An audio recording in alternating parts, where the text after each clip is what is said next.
किसी एक कारागृह में एक नए कैदी का आगमन हुआ। ये जो कैदी था, इसे मृत्यु दंड की सजा सुनाई जा चुकी थी और जिस दिन से ये नया कैदी आया, उस कारागृह का वायुमंडल ही बदल गया। सुबह से लेकर शाम तक प्रभु प्रेम की अनंत धारा बहने लगी। निरंतर अहर्निश जाप, ध्यान, उस राम का नाम दिन रात। वहां के कैदियों ने ऐसा कैदी आज तक नहीं देखा था।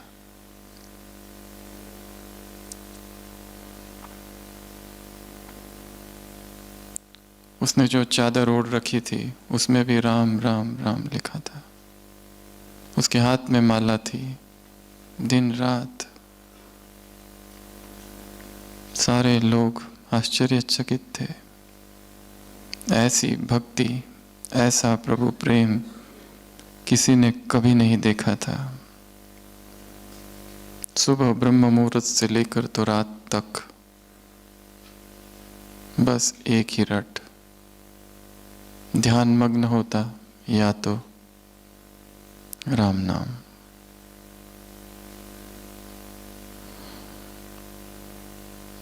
ऐसा दिखाई देता था जैसे ये सबसे बड़ा भक्त है और धीरे धीरे वहां के सारे लोग इसके भक्त बन गए।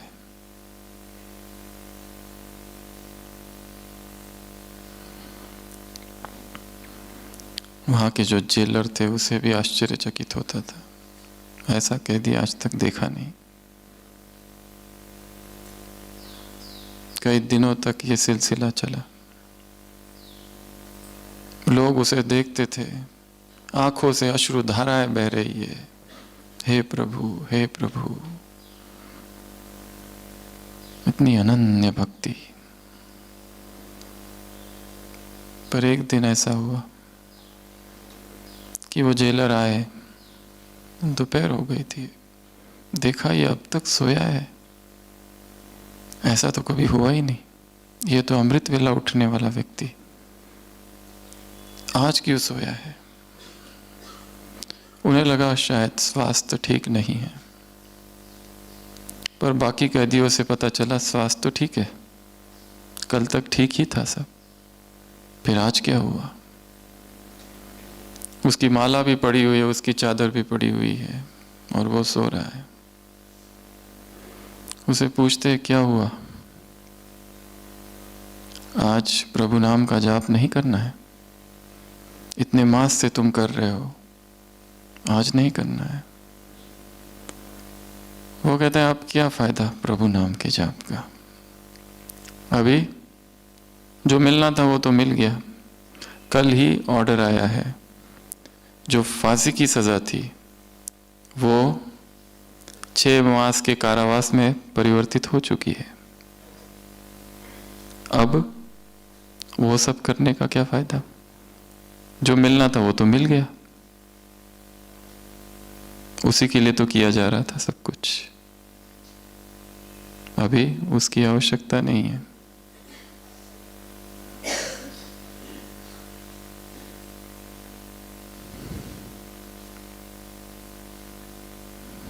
अनन्य वेग था, भक्ति थी। कब तक?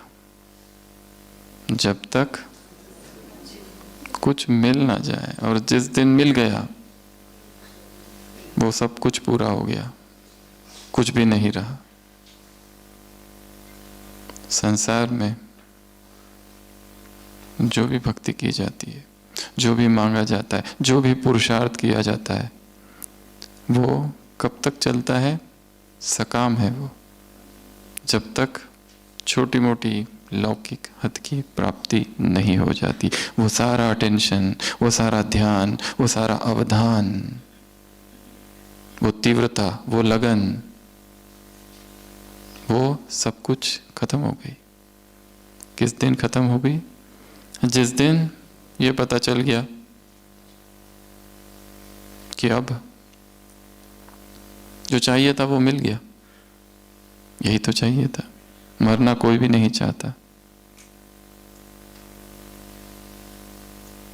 इस छोटी सी घटना से आज की चर्चा चालू करते हैं। इस व्यक्ति का अपने ऊपर, अपने जीवन के पुरुषार्थ के ऊपर, परमार्थ के ऊपर अचानक से इतना ध्यान चला गया। क्यों?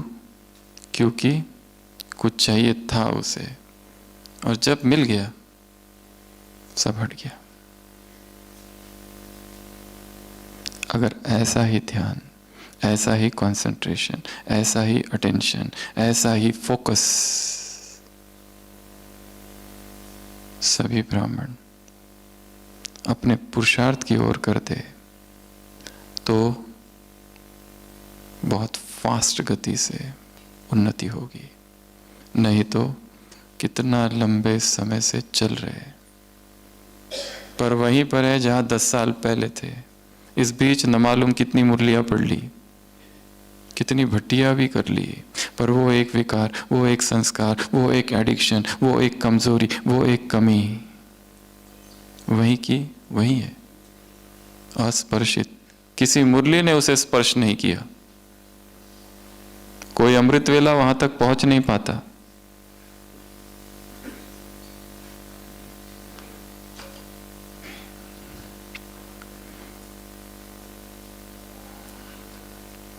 हमारे जीवन में 2 चीजें हैं,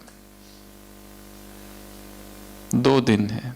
एक वो दिन जब हम भट्टियां कर रहे हैं, और एक वो दिन जब हम भट्टी नहीं कर रहे हैं। यह अच्छी बात है या अच्छी बात नहीं है?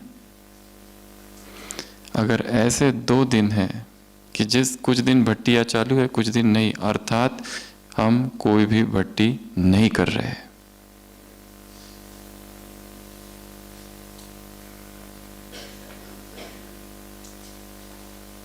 भट्टी अर्थात निरंतर चालू रहे, सतत चालू रहे, कहीं जाकर करना।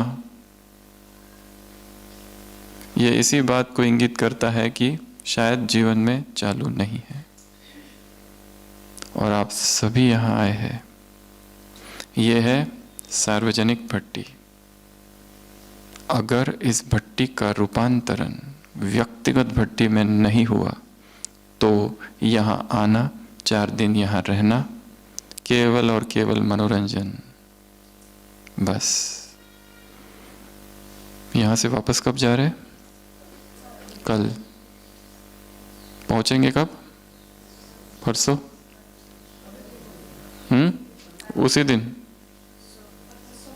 परसों। तो आज है तारीख 2, 3, 4। रियल भट्टी चालू होगी 5 तारीख से, और वो भट्टी होगी हर एक की व्यक्तिगत। ये है सार्वजनिक। यहां हम कुछ नहीं कर रहे, यहां अपने आप हो रहा है। यहां आकर अशरीरीपन का अनुभव हो रहा है, यहां आकर शांति का अनुभव हो रहा है। पर ये ना समझ लेना ये तुम्हारी शांति है, ये मधुबन की शांति है, ये मधुबन का अशरीरीपन है। यहां से जाते ही ये चला जाएगा। फिर वो दिनचर्या चालू होगी जो हमारी वहां की है। और किसी भी परिवर्तन के लिए कहा जाता है 3 हफ्ता, 21 डेज जरूरी है। इसलिए हर एक आज और कल तक इस बात का चिंतन करे कि वहां जाकर मुझे कौन सी भट्टी करनी है, किस टॉपिक पर करनी है। भट्टी चालू होगी आपकी 5 तारीख से। कितना दिन? 21 डेज।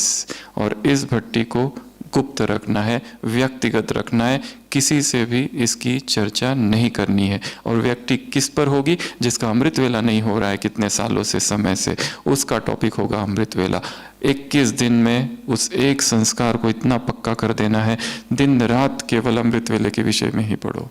जिनका चिंतन नहीं होता है वो केवल चिंतन पर फोकस करेंगे। जिनका कोई एक ऐसा संस्कार है रोने का, दुखी होने का, नाराज होने का, बार बार पर रूठना, रूसना, उस एक पर्टिकुलर संस्कार पर काम करेंगे।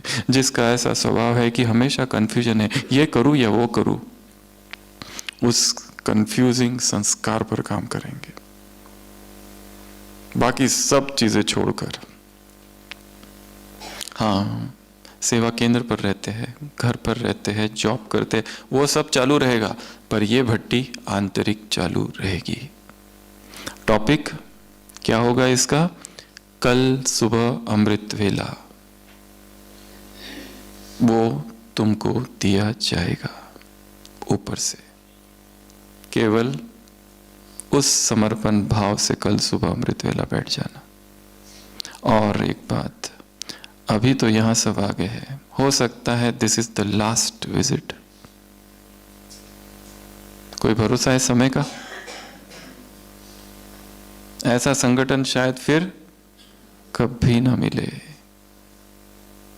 ये अंतिम दिन है और ये अंतिम रात होगी। भट्टी अर्थात मौन, चुप। जिन्होंने मौन नहीं किया होगा वो अभी से चालू करेंगे।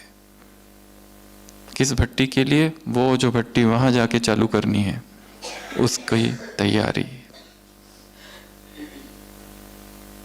अभी भी समय है, पूरा दिन है आज का, सारी रात है, अमृत वेला है, बहुत कुछ किया जा सकता है। अंतिम रात क्रांति की रात हो जाए।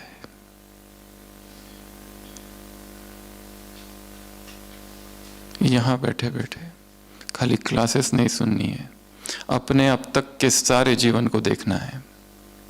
जो कुछ हुआ बचपन से लेकर अब तक, ब्रह्मचर्य कैसा रहा, योग कैसा रहा, अमृत वेला कैसा रहा, अमृत वेले की यात्रा, ब्रह्मचर्य की यात्रा, समर्पित जीवन की यात्रा, संबंधों की यात्रा, स्वास्थ्य की यात्रा, शरीर की यात्रा कैसी रही, विकारों की यात्रा, वासनाओं की यात्रा। एक विहंगम दृष्टि डालनी है अपने संपूर्ण जीवन पर, क्योंकि यहां से वो किया जा सकता है। क्योंकि आप इस समय अपने कर्म क्षेत्र के बाहर है, फिजिकली डिटैच्ड है उस स्थान से जहां रहते हैं, इसलिए यहां से ऊंचाई से वो सब कुछ देखा जा सकता है। क्या चल रहा है उधर, अमृत वेला कैसा हो रहा है, योग कैसा हो रहा है, मुरली सुनाना क्या हो रहा है, भोजन की यात्रा कैसी है, सारी यात्राओं को देखना है। मोह की यात्रा, प्रेम की यात्रा, सेवाओं की यात्रा, कर्म की यात्रा, बोल की यात्रा कैसी रही, बोल कैसे है। यहां बैठकर आपस में बात करने में समय नहीं बिताना है। भट्टी आपस में बात करके नहीं होती है। मोबाइल स्विच्ड ऑफ, जैसे मर चुके हैं संसार के लिए। ऐसी तैयारियां चाहिए तो कहीं अनुभव होता है। अनुभव इतना सस्ता नहीं है कि यहां आ गए और हो गया।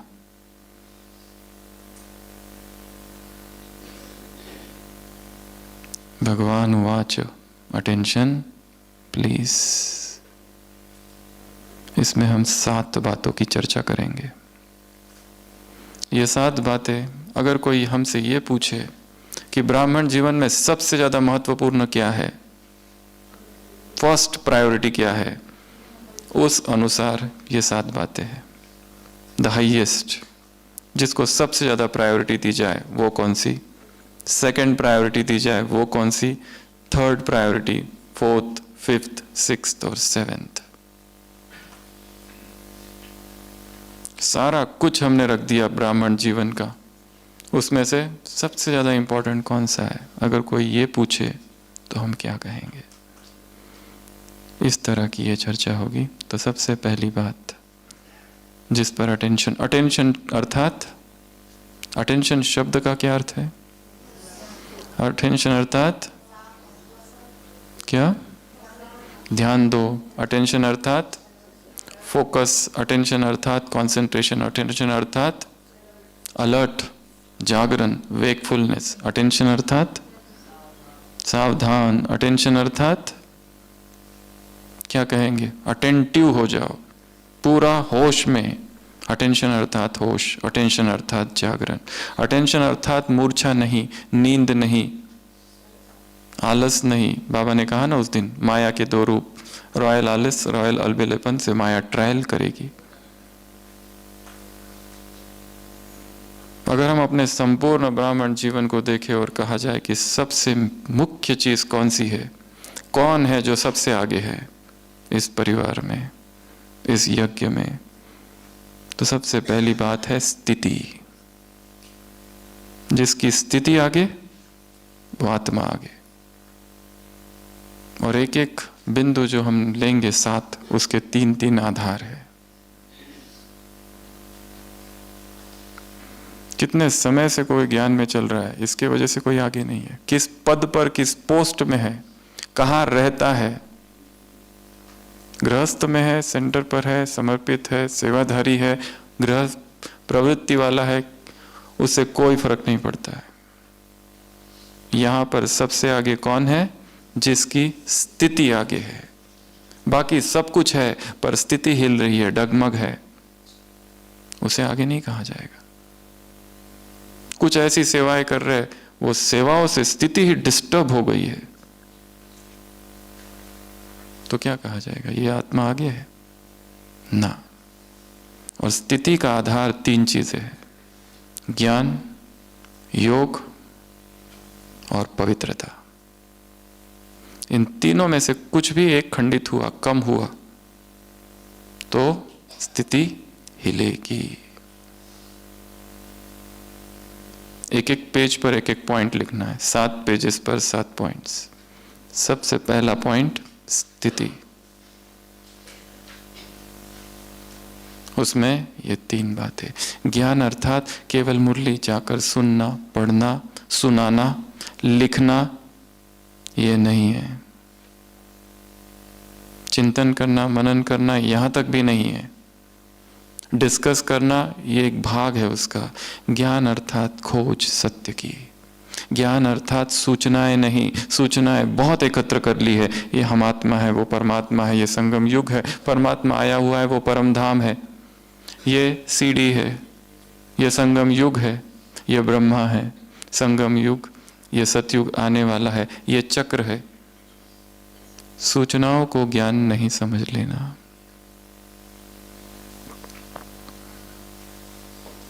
ज्ञान तो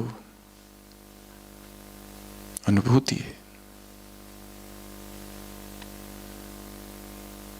यहां आए, ढेर सारी क्लासेस, ढेर सारे लेक्चर सुने, नोट्स निकाले, सब खो जाएगा। बचेगा क्या? अनुभव, 1 सेकेंड का अनुभव। इसलिए कभी कभी केवल बैठ जाओ, सारी डायरी, पेन, पेंसिल बाजू में।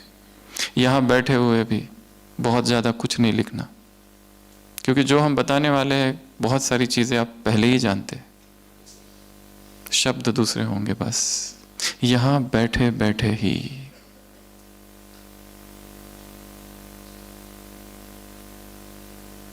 दो वाक्यों के बीच जो अंतराल है,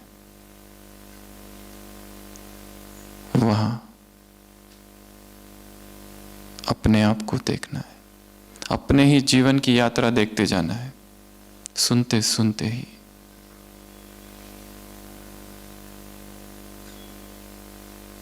शब्द मिल जाएंगे, क्लासेस मिल जाएंगे, ऑडियोज मिल जाएगा, लेक्चर्स मिल जाएगा, सब कुछ मिल जाएगा, डायरिया मिल जाएगी, परंतु अनुभव वहां जाकर नहीं मिलेगा जहां आप अभी बैठे हैं। ये हॉल, न मालूम कितनी बार भगवान स्वयं इस हॉल में आया है। आकाशिक रिकॉर्ड्स, साइंस कहता है कि ध्वनि कभी भी नष्ट नहीं होती है, जो 10 साल पहले, 20 साल, 100, 200 साल पहले जिसने जो कहा है वो आकाश में रिकॉर्ड्स की तरह रहता है। यहाँ भगवान की वाणी रिकॉर्ड्स के रूप में है। जितनी सूक्ष्म चेतना होती जाएगी, सूक्ष्म सूक्ष्म को पकड़ेगा। इसलिए कुछ लिखो नहीं, बस सुनो, और सुनो भी नहीं, भीतर यात्रा करो अपने अंदर। मैं कहाँ हूं, मैं क्या कर रहा हूं। शायद मधुबन में फिर ना आने को मिले, क्या भरोसा। शायद अपने ही शरीर का भरोसा नहीं, समय का भरोसा नहीं। किसी ने सोचा था कोविड से पहले ऐसा होगा वैसा होगा, क्या क्या प्लानिंग्स बनाई थी लोगों ने, कहाँ गई सब, खत्म। वो तो रिहर्सल थी, रियल अभी होगा। ये वातावरण, ये वायुमंडल फिर ना मिलेगा। इसलिए बाहर की सारी यात्राएं बंद, मौन, चुप, और भीतर एक संसार इधर है अंदर। इसकी खोज करनी है। हम अपने आप को ही नहीं जानते। एक एक व्यक्ति के अंदर पता नहीं कितने कितने व्यक्ति है। पॉलीसाइकिक है मनुष्य, बहुचित्तवान। घर में हमारा दूसरा रूप है, मधुबन में आते हैं तो एकदम योगी जैसा रूप हो जाता है, वहां जाते हैं तो वहां कोई और रूप हो जाता है।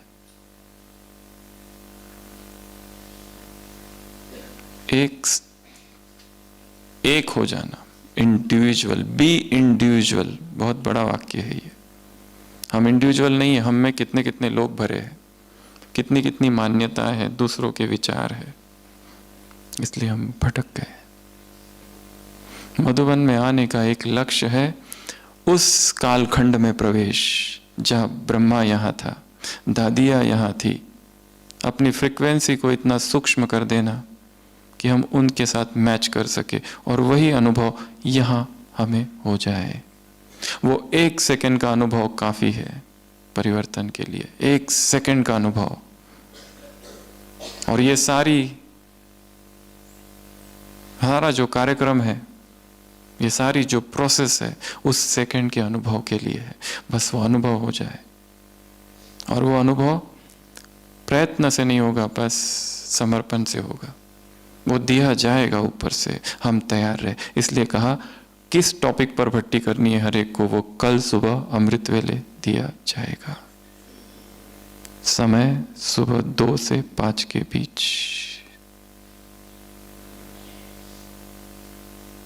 ये आधार है अमृत वेला, सोने के लिए नहीं है। बहुत सो लिया, द्वापर से सोते ही आ रहे,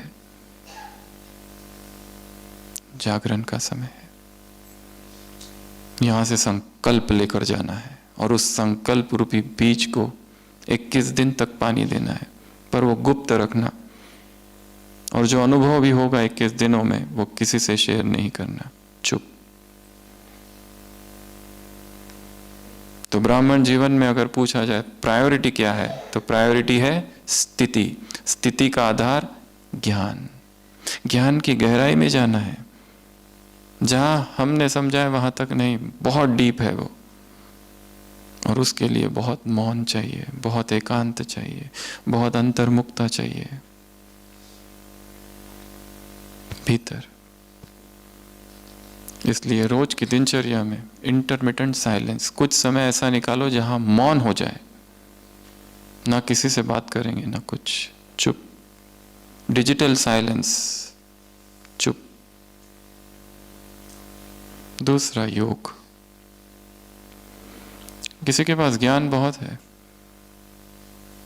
भाषण अच्छा करते हैं, कोर्स अच्छा कराते, पर योग में कच्चे हैं। योग कभी है कभी नहीं है। टारगेट रखना है तीव्र पुरुषार्थी, अर्थात कम से कम 4 घंटा बैठकर योग, बहुत बड़ा टारगेट है ये। यहां से कुछ ऐसे संकल्प लेके जाना है जो अब तक हम सोचते असंभव, पर करो उसको, कोशिश होगा। 4 आवर्स सिटिंग योगा, बहुत बड़ा टारगेट है। सारी दिनचर्या ऊपर नीचे करनी पड़ेगी तो कहीं होगा ये, नहीं तो नहीं हो सकता, असंभव।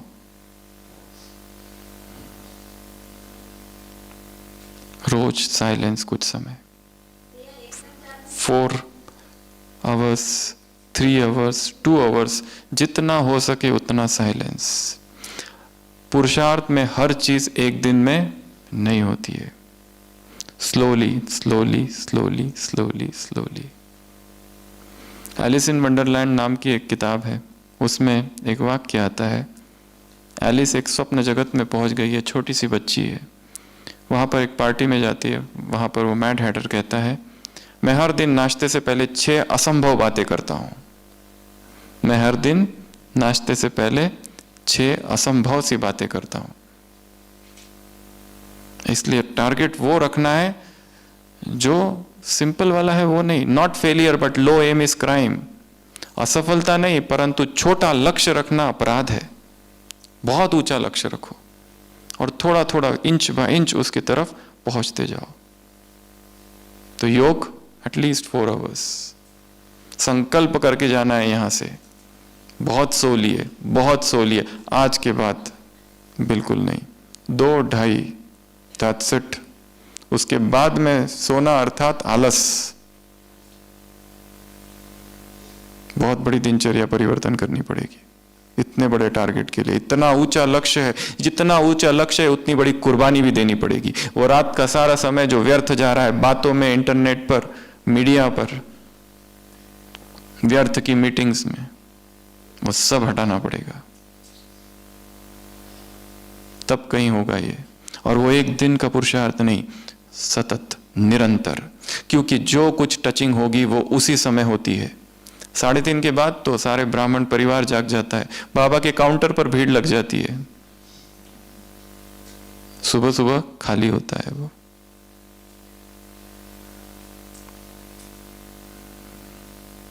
तीसरा, प्यूरिटी।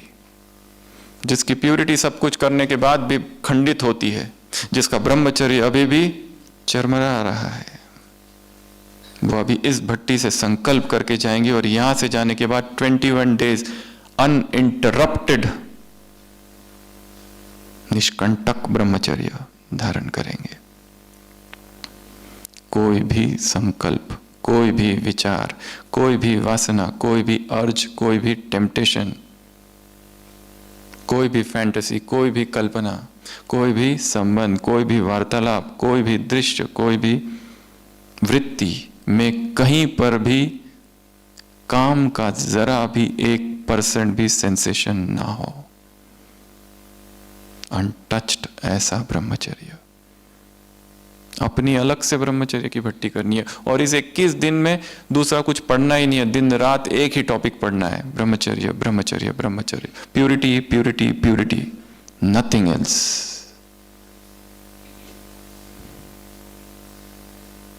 तो कहीं जाके ये जो भट्टी 4 दिन यहाँ की वो सफल हुई, नहीं तो ये केवल एक मनोरंजन था, बुद्धि विलास, वाणी विलास था, बस और कुछ नहीं। कनरस है, ये भी कनरस है, अभी जो सुन रहे ये भी केवल कनरस है।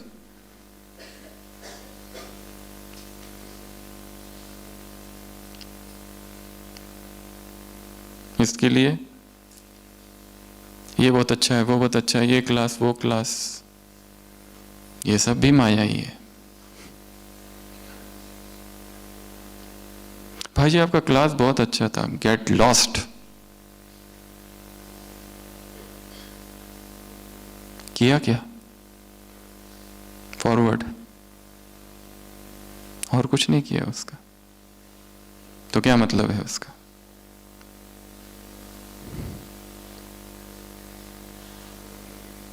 तीन आधार स्थिति के, ज्ञान का चिंतन, मनन, अध्ययन, गहराई, योग का चार्ट बढ़ाना, उसकी क्वालिटी बढ़ाना, सब कुछ बढ़ाना, वो सारे अनुभव तो तब हो गए। तीसरा, पवित्रता, अखंड पवित्रता।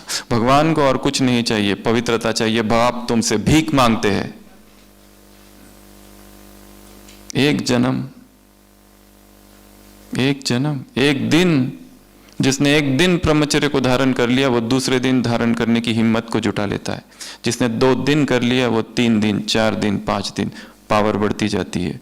और जैसा जैसा ब्रह्मचर्य बढ़ेगा वाणी में तेज आएगा, स्थिति अपने आप ऊपर चली जाएगी। संसार की कोई चीज प्रभावित नहीं करेगी। स्तुति कर रहा है, कोई निंदा कर रहा है, जो जिसको करना है करते रहो। परिस्थितियां बदल रही है, हम स्थिर रहेंगे। आधार प्योरिटी। कुमार कुमारिया बाप से पूछते हैं, बाबा हम शादी कर ले, घर वाले मानते नहीं है। बाप कहते हैं, साकार महावाक्य इन्वर्टेड कॉमा, सिर कट जाए पर पवित्रता को ना छोड़ना।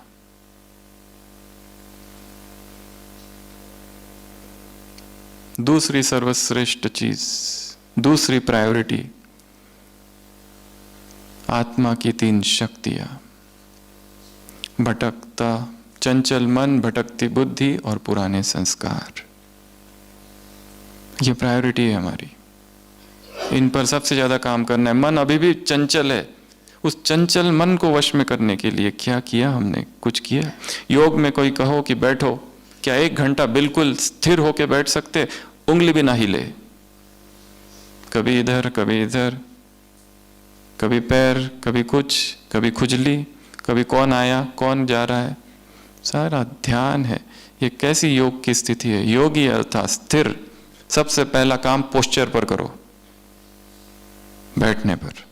सोचो, हर दिन योग में बैठते हैं, अपने घरों में, सेंटरों पे ऐसे सोचो संदली पर बैठे हैं ओम शांति भवन में और बैठ के कोर्स सबको योग करा रहे, अपने आप स्थिर हो जाएंगे। क्यों?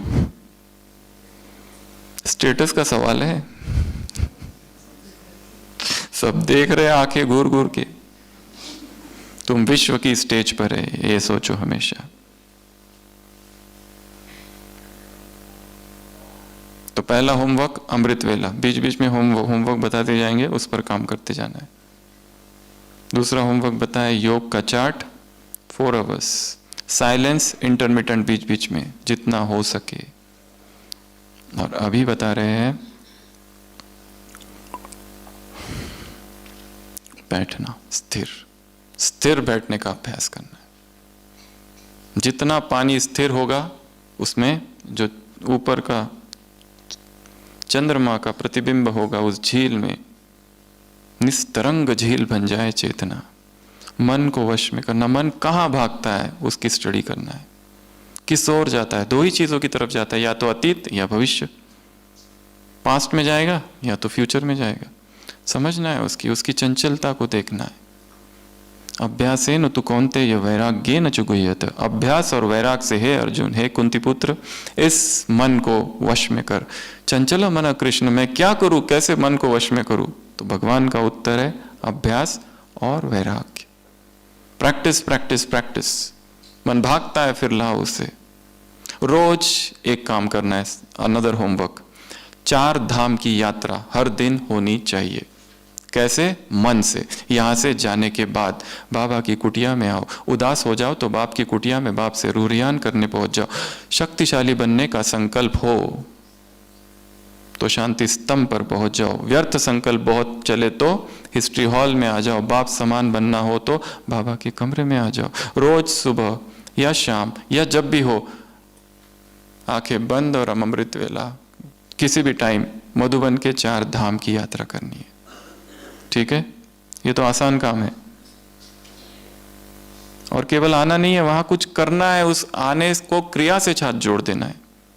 कुटिया में मैं गया, बाबा ने मुझे अंगूठी पहनाई, ये दृश्य इमर्ज करो। हिस्ट्री हॉल में बाबा ने शॉल पहना दी। शांति स्तंभ पर था, वहां से किरणें आई और मेरे अंदर समा गई। कहीं दर्द है, वो दर्द चला गया। हर बार मधुबन में जब आते हो और ये ड्रिल करते हो मन में, तो क्रिया को जोड़ना है स्थान से। एक एक स्थान के साथ एक एक क्रिया। बाबा के कमरे में अग्निकुंड जला हुआ है, अपने सारे किए हुए पाप ब्राह्मण बनने के बाद के उसमें डाल दो। उस दृश्य को इमर्ज करो। यहां से जाने के बाद के काम है ये सारे। वो जो 21 दिन की आप सबकी भट्टी चलेगी 5 तारीख से, एक एक दिन मार्क करते जाना। पहला दिन 6 तारीख, दूसरा दिन। कभी गलती हो गई, फिर से उठो, गिरे फिर उठो, फिर चालू करो सब कुछ नया। तो चंचल मन, भटकती बुद्धि कहां भटकती है चेक करो। और पुराने संस्कार। वो कौन सा संस्कार है? रोने का संस्कार कि अब तक है, अब तक भी बुरा लगता है, अब तक भी रूसना, रूठना, नाराज होना, घृणा, नफरत, ईर्ष्या। क्या है? कोई आगे जाता है तो घृणा, ईर्ष्या होती है उसके प्रति। क्यों? हर एक का पाठ अपना अपना है, हर एक का भाग्य अपना अपना है, फिर भी हम डिस्टर्ब क्यों हो जाते हैं? इंसल्ट सहन करने की शक्ति ब्राह्मणों में बहुत कम है, दादी ने कभी कहा था। यह सेकंड प्रायोरिटी है हमारे जीवन की। थर्ड प्रायोरिटी संबंध, रिलेशनशिप्स। आपसी संबंध कैसे है? उसमें 3 बातें हैं। संबंधों में रिस्पेक्ट, एक दूसरे के प्रति सम्मान, प्रेम, मधुरता। जो भी हमारे संबंध है, हमारे किस किस के साथ संबंध है? पहला, सीनियर्स के साथ हमारे संबंध कैसे? दूसरा, जूनियर्स। तीसरा, साथी जो हमारे, उनके साथ संबंध। अगला, ये परिवार या अगर कोई टीचर बहन है तो स्टूडेंट्स के साथ कैसे संबंध है। अगला, बाहर वालों के साथ संबंध कैसे है। अगला, हमारे लौकिक वालों के साथ संबंध कैसे है। सातवां, भगवान के साथ संबंध कैसे है। अपने सारे संबंधों की चेकिंग करना है। क्या इन सभी संबंधों में प्रेम है, रिस्पेक्ट है, मधुरता है, या मन मुटाव है, तनाव है? हमारे ओपीडी में एक पेशेंट आती थी, एक माता, वो कहती थी मुझे यहां दर्द हो रहा है, ईसीजी किया नॉर्मल, ब्लड टेस्ट किया नॉर्मल, थोड़ा और बताओ क्या होता है? यहां दर्द होता है। कब होता है? एक आत्मा है, जैसे ही वो मेरे सामने आ जाती है बस यहां दर्द चालू होता है, वो हट जाती है तो दर्द गायब। क्यों? क्योंकि गहरी घृणा है उसके प्रति, डिसलाइक है, नफरत है। उसने 10 साल पहले मुझे ऐसा कहा था। अरे 10 साल पहले कहा था, उसके बाद कितनी अच्छी अच्छी बातें कही, पर हमारा मन का स्वभाव है दुख को एब्जॉर्ब करता है, पकड़ता है। हमें दुख से इतना प्रेम है, इतना प्रेम है, क्या बताए, दुख ही चाहिए। हम खोज हमारी है सुख की, पर हम लेते क्या है? दुख। 10 लोग हमारी तारीफ करे वो याद नहीं रहता, एक आकर कुछ कह दे बस दिन रात उसका चिंतन मनन करते रहते हैं। Sorrow absorption. दुख देते तो नहीं है पर दुख लेते हैं। किसी ने कुछ कह दिया बस मूड ऑफ। यहां तो अग्निपथ है, सब कुछ सहन करते हुए आगे बढ़ जाना है, निकल जाना है। और ब्राह्मणों के सारे हिसाब किताब इन्हीं लोगों से तो चुकते होंगे, दूसरे तो कोई है नहीं। अपने डायरी में लिख के रखना है, ब्राह्मण जीवन में ब्राह्मण परिवार एग्जामिनेशन हॉल है, एक एक ब्राह्मण आत्मा पेपर है। पेपर कहां से आएंगे? बाहर वालों से नहीं आएंगे। किससे आएंगे? वो जो बाजू में बैठा है ना, अभी एक बार देख लो कौन बैठा है, बस वही है उसी से आने वाला है। किससे आएंगे? जिसका हमने कोर्स कराया। किससे आएंगे? जिसका हाथ पकड़कर सेंटर पर लेके गए। किससे आएंगे? जिसको बाबा से मिलने मधुबन में लेके आए, जिसकी इतनी पालना की, जिसको भोजन खिलाया, टोली खिलाई। आज वही हमारा सबसे बड़ा दुश्मन बना बैठा है। क्यों? और हम शौक में है, दुखी है, क्योंकि उसी से हमारा हिसाब है। तुमने जो किया वो तुम्हारे साथ होगा। तुमने किसी की 1 गुना निंदा की, तुम्हारी 10 गुना, 2 गुना, 100 गुना होगी।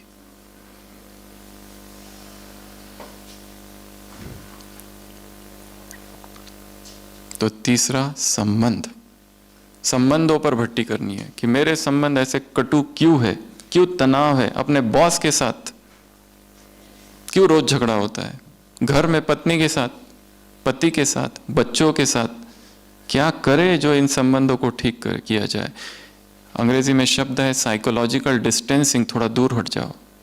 बहुत ज्यादा चले गए पास, इसलिए झगड़े हो रहे। डिटैच्ड। हर एक को स्पेस चाहिए टू ब्रीथ, सांस लेने के लिए। हम स्पेस देते ही नहीं है। ये करो, वो करो, ऐसा करो, वैसा करो।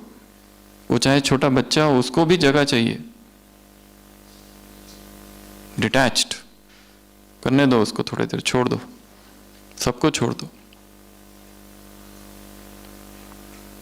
ये तीसरी प्रायोरिटी क्या है? संबंध। संबंधों को, संबंध टूट गए तो व्यक्ति योग नहीं कर सकता, डिस्टर्ब रहता है। किसी की बद्दुआओं के साथ हम आगे बढ़ नहीं सकते। इसलिए इसमें एक और काम करना है, नेक्स्ट होमवर्क, अमृत वेला, उन आत्माओं को इमर्ज करो जिनको हमने बहुत दुख दिया है, माफी मांगो रोज, और ये रोज ही करना है काम। उन आत्माओं को इमर्ज करना है जिन्होंने हमें बहुत दुख दिया, उन्हें माफ कर दो। माफी मांगना, माफ करना, माफी मांगना, माफ करना, ये काम बाय डिफॉल्ट सबको करना ही करना है, क्योंकि हमारे ढेर सारे हिसाब किताब इसी परिवार में है, और कुछ आने वाले हैं जो हमें पता नहीं। पहले से माफी मांग के रख लो। और एक रिलेशनशिप में एक बहुत अच्छी बात है, इन एवरी रिलेशनशिप एक स्टेटमेंट याद रखो, आई एम रॉन्ग। गलत कौन है? मैं। फिर मरम्मत चालू होगी, रिलेशनशिप्स की रिपेयर चालू होगी। अभी फ्रैक्चर्स है। चौथी प्रायोरिटी, सेवा। संबंध सेवा के पहले है। सेवा न हुई चलेगा, पर व्यक्ति छूटना नहीं चाहिए, व्यक्ति छूटना नहीं चाहिए। कुमार है, गलती कर दी, उसको डांटा, इतना डांटा, इतना डांटा कि ज्ञान ही छोड़कर चला गया। व्यक्ति सेवा से ज्यादा बड़ा नहीं है, सेवा फोर्थ है, व्यक्ति फर्स्ट। माता है, सेवा करती है, गलती हो गई, कुछ बोल दिया, चली गई, व्यक्ति वापस नहीं आते, सेवा तो आ जाएगी।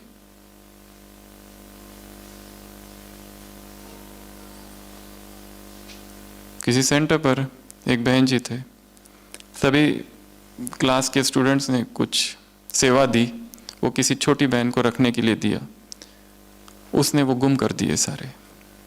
तो बड़ी बहन जी ने उसको थोड़ा सा कुछ कहा, डांटा, और बाद में वो पैसे मिल भी गए।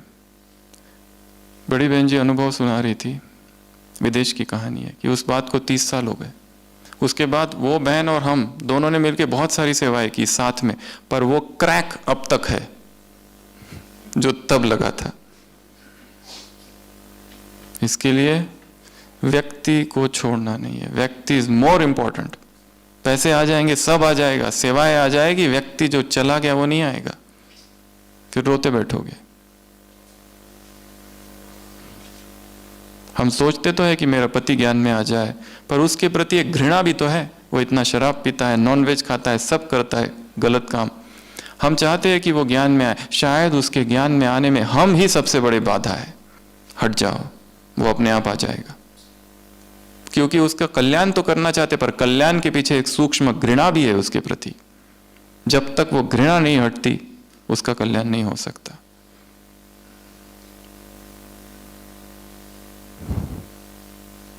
नेक्स्ट प्रायोरिटी, सेवा। सेवा में संगम युग कर जो भी सेवाएं हो रही है, सेवा में पहला प्रिंसिपल है चैरिटी। चैरिटी अर्थात किसी को दान करना नहीं, चैरिटी अर्थात रियल अर्थ है चैरिटी का, हम जिसकी सेवा करें उसको धन्यवाद कि तुमने अवसर दिया हमको सेवा करने का। ये नहीं कि हमने तुम पर उपकार किया, हमने तुम पर रहम की, हमने तुम पर कृपा की। इसका कोर्स हमने कराया था, अब तक भूला नहीं है। वो आगे जा रहा है, बहुत आगे जा रहा है। जब भी उसकी चर्चा निकलती है, पर पता है उसका कोर्स किसने कराया था? हमने। वो भले कितना भी आगे जाए, पर बीज इधर है। किस सेवा केंद्र से निकला है? इधर। हमारा गुरु कौन है उसका? हम। सेवा अर्थात चैरिटी अर्थात धन्यवाद उनका कि तुमने चांस दिया हमको, क्योंकि हमारे सिर पर इतने पाप है और विकर्म है ब्राह्मण बनने के बाद के किए हुए पापों का प्रायश्चित सर्विस है। सर्विस हमें करनी ही करनी है। क्यों करनी है? क्योंकि ब्राह्मण बनने के बाद जो किए हुए विकर्म है उसका वो प्रायश्चित है, इसलिए करनी पड़ेगी। और तुम उसके लिए नहीं कर रहे हो, अपने लिए कर रहे हो। यह है चैरिटी का अर्थ। दूसरा, निमित्त भाव। टंकी ऊपर है, हम खाली नल है, पानी ऊपर से आ रहा है, हमारी क्या महिमा? उस पानी ने इस नल को चुना, नल की क्या महिमा? वो चाहता तो किसी और नल से आ सकता था। इसलिए मैं ये हूं, मैं वो हूं, मैं ऐसा हूं, मैं वैसा हूं, मैं ये सेवा करता हूं, मैंने ऐसी सेवा की, इतने कुमार तैयार किए, कुमारियां तैयार की, इतने सेंटर खोले, इतनी जगह दी, इतनी गीता पाठशालाएं खोली, इतनी कन्याओं को तैयार किया, इतना प्रोग्राम किए, मेगा प्रोग्राम किए। संगम युग पर जो कुछ हो रहा है परमात्मा शक्तियों से हो रहा है, हम कुछ भी नहीं कर रहे। वो चाहता तो ये सेवा किसी और से भी करा सकता था। तुमको चुना गया है, धन्यवाद दो उसका। स्वामी विवेकानंद के जीवन में वर्णन है, उनके जीवन का अंतिम समय 38 साल की उम्र हो गई है, 38, बस अब शरीर छोड़ने वाले हैं। सारी सेवाएं की है विश्व भर में, यहाँ गए वहां गए, दिन रात भाषण, ये करूं वो करूं, ऐसा करूं वैसा करूं, मुझे करना है करना है करना है, एक तड़प। और अभी अंतिम पड़ाव है, हिमालय गए यात्रा के लिए, वहां से लौट रहे थे, देखा एक काली का मंदिर है टूटा फूटा, वहां पर उन्होंने एक पूजा की, एक 4 वर्षीय बच्ची की, जिसको मां समझकर। वहां पर देखा मंदिर को, किसने तोड़ा मंदिर को? मुसलमानों ने। उत्तर आया, अच्छा अगर मैं होता तो टूटने नहीं देता इसको, मैं लड़ाई करता उनसे। क्रोध आया, फिर घर गए, सोए। दूसरे दिन सोचा क्रोध करने से क्या फायदा, फिर गए, फिर सोचा मैं अब चंदा इकट्ठा करूंगा, सन्यासी हूं, चंदा इकट्ठा करके फिर से जीर्णोद्धार करूंगा इस मंदिर का।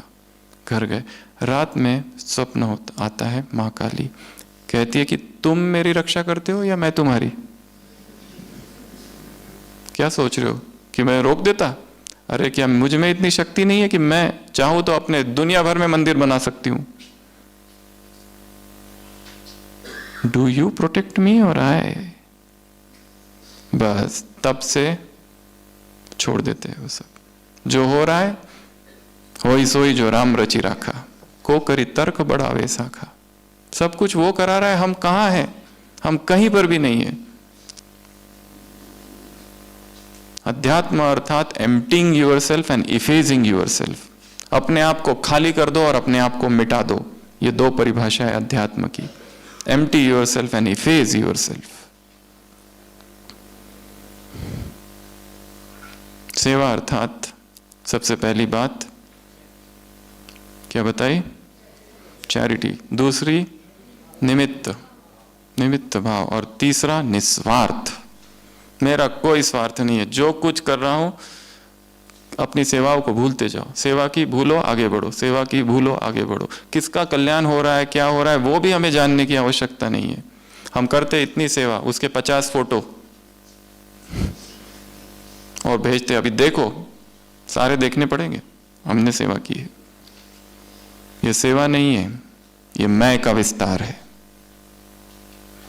ब्रह्मा कुमारी इसकी आड़ में हम अपना नाम बाला कर रहे हैं।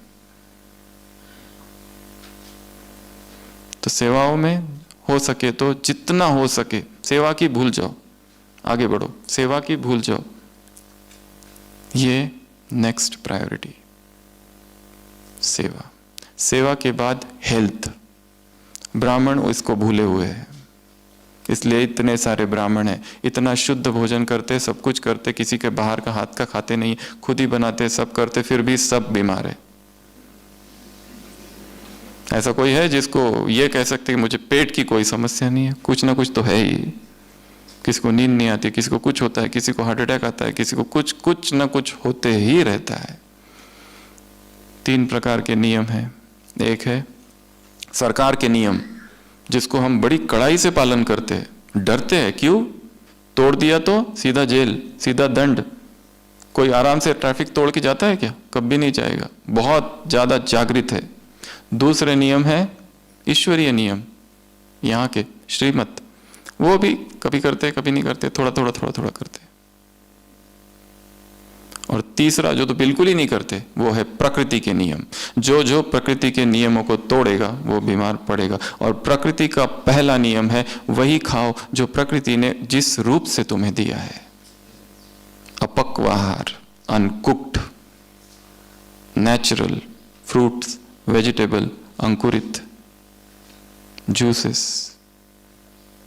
ये हमारा आहार है। कहाँ तो सतयुग में हम बगीचों के मालिक थे और कहाँ खेती के गुलाम बन गए। जो कुछ हम खा रहे हैं इस समय इस सदी में, अब 50 साल पहले की बात नहीं कर रहे हम, तब बहुत शुद्धता होगी, पर अब नहीं है वो। हमारे भोजन ही हमारे सभी रोगों का कारण है। जब तक आहार में परिवर्तन नहीं, तब तक योग में स्थिति भी ऊंची नहीं उठेगी।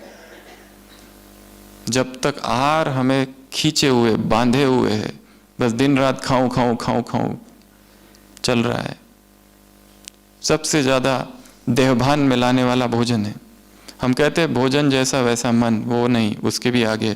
जो भोजन वही मन, वो जैसा है, जितना जिसको जिसमें आग में डाला गया है वो गया। घर हमारा ऐसा हो जिसमें दो चीज हो, आग ना हो और कोई दवाइयां ना हो। फायरलेस किचन, इसको समझना पड़ेगा, पढ़ना पड़ेगा, सीखना पड़ेगा। एक दिन में नहीं आएगी। 2500 साल की कुक्ड फूड की आदत है, वो एक दिन में अनकुक्ड में नहीं चले जाएंगे। उसके संगम युग से गुजरना पड़ेगा, डाइट का संगम युग, वो धीरे धीरे होगा। ऐसा शरीर जो कभी बीमार ना पड़े, ऐसा शरीर जिसे किसी दवाई की आवश्यकता नहीं, ऐसा शरीर जिसमें फुर्ती हो, ऐसा शरीर जो कभी थकान ना हो, ऐसा शरीर जिसमें कभी बुढ़ापे के कोई लक्षण ना हो, ऐसा शरीर जिसमें प्रकृति के वातावरण का, चेंजेस ऑफ टेम्परेचर का कोई असर ना हो, ऐसा शरीर जो निरंतर स्वस्थ रहे, उमंग उत्साह से भरा रहे, शक्तिशाली लचीला हो। इस शरीर को हमें यहां प्राप्त करना है, और वो केवल एक ही मार्ग है, अनकुक्ड, नेचुरल, अपक्व आहार। जितना हो सके अनाज को कम कम करते करते करते करते जीरो। जितना शरीर में अनाज जाएगा, देहभान, वो हमारा आहार नहीं है, पक्षियों का आहार है। दूसरा, हेल्थ में फास्टिंग, उपवास, न खाना न पीना, निर्जला। छोटे छोटे अभ्यास चालू करना है। जिन्होंने आज तक कभी किया नहीं, वो 2 घंटे से 4 घंटा, 6 घंटा, धीरे धीरे बढ़ाते जाना। जैसे जैसे ग्रिप आती जाएगी, हर दिन 12 घंटा तो मिनिमम होना ही चाहिए। रात को एक बार खा लिया, अभी 12 घंटे कुछ नहीं, अगले दिन 12 घंटे पर ग्रिप आ गई तो 14 घंटे, 14 घंटे पर ग्रिप आ गई तो 16, 18, उसको बढ़ाते जाना है। सभी बीमारियों का एक ही इलाज है, उपवास, न खाना न पीना। लंघनम परम औषधम, इससे बड़ा और कोई भी इलाज संसार में नहीं है। जैसे जैसे इस मार्ग पे चलेंगे, सारी दवाइयां छूट जाएगी और सारी बीमारियां छूट जाएगी। Drug industry and food industry, bye bye. कोई भी केमिकल्स, कोई भी टॉक्सिन्स शरीर में ना हो, कुछ भी खाने की जरूरत ही ना पड़े। शरीर में नेचुरल फुर्ती, अपने आप नींद आती है। जैसे जैसे भोजन को कम कम करते जाएंगे, भूखा रहने की आदत डालनी है, इस शरीर को त्याग की आदत डालनी है। तीसरा, नो टू एनिमल प्रोडक्ट्स। कोई भी जानवर से जो कुछ निकल रहा है वो कोई भी न खाना। नॉनवेज तो सबने छोड़ दिया है। नेक्स्ट स्टेप है मिल्क एंड मिल्क प्रोडक्ट्स, दूध और दूध से जो कुछ भी बना हुआ है, चाय, कॉफी, पनीर, बटर, घी, ये सब हमारा आहार नहीं है, रोग कारक है। तो स्वास्थ्य में ये 3 कदम है। इसकी गहराई से बहुत चर्चा की है, आप खुद ढूंढ सकते हैं। अगला, वस्तुएं। नेक्स्ट प्रायोरिटी ब्राह्मण जीवन में है वस्तुएं। वस्तुओं का क्या महत्व? वस्तु अर्थात साधन। सबसे पहला, उनकी संभाल करनी है। क्लास में आए, उधर लाइट चालू है, रूम पर इधर से आए, वो बाथरूम का लाइट चालू है, फैन चालू है। पैदल जा सकते हैं, गाड़ी से जा रहे हैं। वस्तुएं, ये वस्तुएं, ये साधन हमें किस लिए दिए? भगवान ने दिए हुए, ये हम भूल रहे। हम एक जगह गए थे, एक गृहस्थ था परिवार, वहां पे सब्जियां भी लाते थे तो बाबा के ट्रांसलाइट के सामने रखते थे, बाबा आपको अर्पित, अब आप दो। हर चीज अर्पण। सैलरी आती थी, वो सैलरी स्लिप बाबा के सामने फिर लेते थे। ये बाबा दे रहा है, वो कंपनी नहीं दे रही है। समर्पण।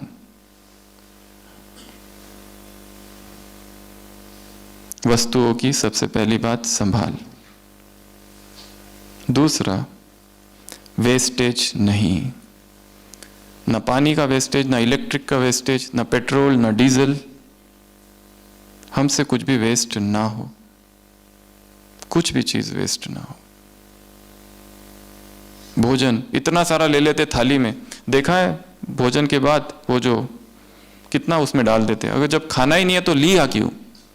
सब ले लो, सब ले लो, पता नहीं बाद में मिलेगा कि नहीं। और खाने के बाद पता चलता है ये हमको पसंद नहीं है। चाय का पूरा भर के लिए आधा पिया रख दिया। बोझ। मधुबन में आए हो, एक एक रोटी का टुकड़ा जो यहां तोड़ा है उसका हिसाब चुकाना पड़ेगा।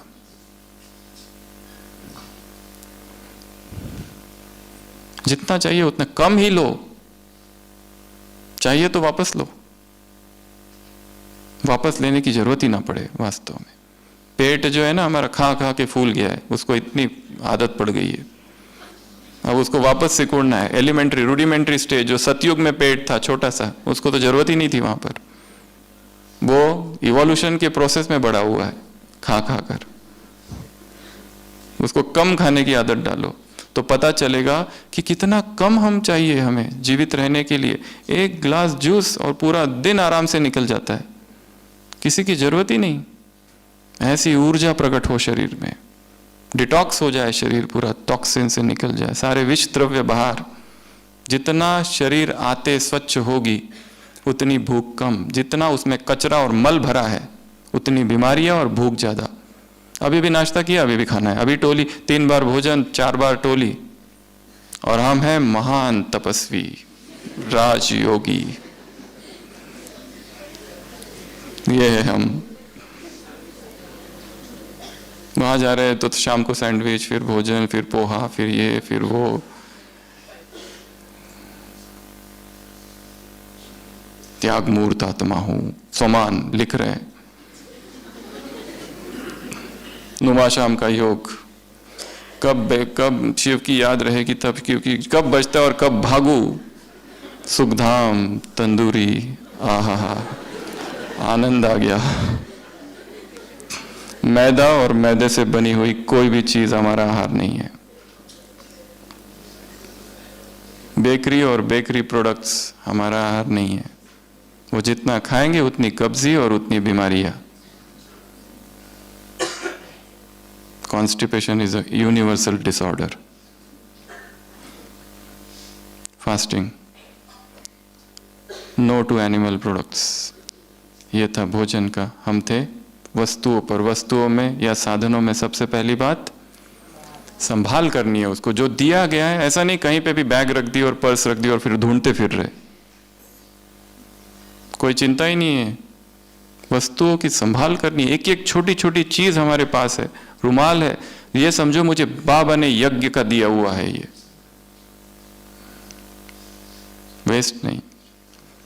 संभाल, वेस्ट नहीं, और सफल करना है वस्तुओं को। तीसरा, सफल करना है। हमारे घर में कितनी सारी ऐसी चीजें रखी हुई जो हम यूज नहीं करते। कितने जूते हैं, दान करो। कितने सारे कपड़े रखे हुए, कुर्ते रखे हुए, कुमार है इतने सारे, दे दो।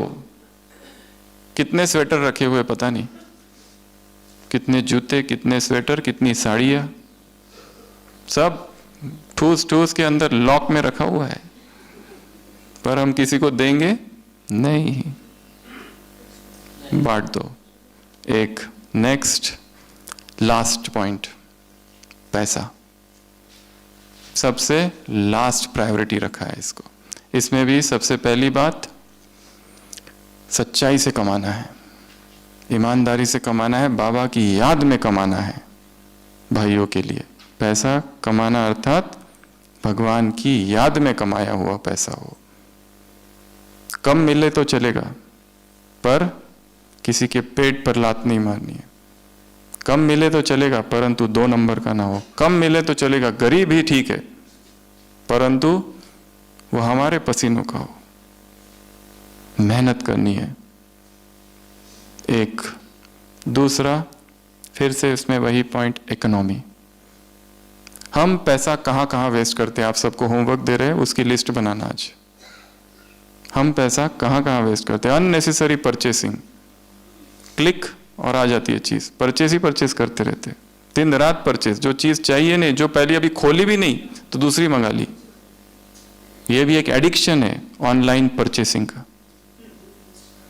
ऑनलाइन परचेसिंग एडिक्शन हो गया है, मंगाते ही रहते। अननेसेसरी वेस्टेज ऑफ मनी, कहाँ वेस्ट हो रहा है, पेट्रोल कहाँ कहाँ जा रहा है, उसकी लिस्ट बनानी है अपनी। किचन में कहाँ वेस्ट हो रहा है, अननेसेसरी शॉपिंग, वेस्टेज। और तीसरा, यज्ञ सेवा।